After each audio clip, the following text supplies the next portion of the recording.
তোমরা জেনে খুশি হবে যে বাংলাদেশ বিমান বাহিনীর এমওডিসি পদে নিয়োগ কিন্তু অলরেডি প্রকাশিত হয়ে গিয়েছে। তো আমরা আবেদনের সময়সীমাটা দেখি, সেটা হচ্ছে 5ই এপ্রিল 2026 থেকে 11 এপ্রিল পর্যন্ত। কিন্তু এবার সব থেকে খুশির বিষয় হচ্ছে যে এবার কিন্তু সকল জেলা থেকে সকল গ্রুপের পরীক্ষার্থীরা আবেদন করতে পারবে। কারণ বিগত বছর কিন্তু এমওডিসি পরীক্ষার সার্কুলারটা পাবলিশ হয়নি, যার কারণে এবছর কিন্তু তোমাদের চাহিদা প্রচণ্ড পরিমাণে। তাহলে আসো আমরা একটু সার্কুলারটা একটু দেখে নিই।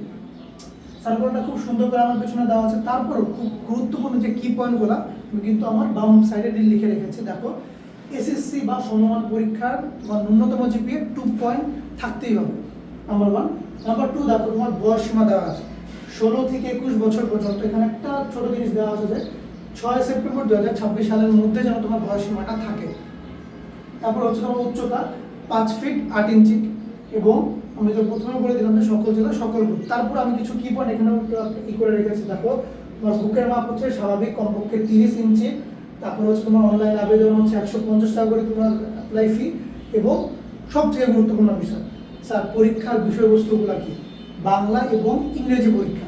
দেখো, এয়ারফোর্স এটা যে অফিসার ক্যাডেট হোক বা বিমান সেনা হোক বা এমওডিসি হোক, বিমান সেনাতে বিমান বাহিনীতে চান্স পাওয়ার জন্য কিন্তু তোমাকে অবশ্যই লিখিত পরীক্ষা খুব ভালো করতে হবে।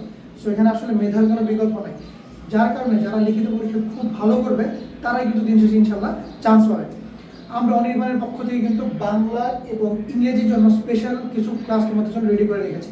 সো তোমরা যারা যারা আমাদের সাথে যুক্ত হতে চাও, যুক্ত হলে তোমাদের বাংলা এবং ইংরেজি প্রস্তুতিটা কিন্তু খুব সহজ করে আমাদের সাথে নিয়ে নিতে পারবে। এবং যারা হচ্ছে আবেদন করতে পারবে না, তারা কিন্তু আমাদের সাথে যুক্ত হয়েও আমাদের কাছ থেকে আবেদনটা করে ফেলতে পারবে। এবং সবথেকে গুরুত্বপূর্ণ বিষয় যে আসলে তোমরা আসলে আমাদের সাথে যুক্ত হবে কীভাবে, দেখো আমাদের ঠিকানাটা হচ্ছে ইসিবি চত্বর, ঢাকা, সেনানিবাস, ঢাকা। এবং আমার এই ভিডিওর উপরে যে ক্যাপশনে একটা নাম্বার দেওয়া আছে, ওখানে তোমরা হোয়াটসঅ্যাপে আমাদের ফোন করে আমাদের সাথে যোগাযোগ করতে হবে।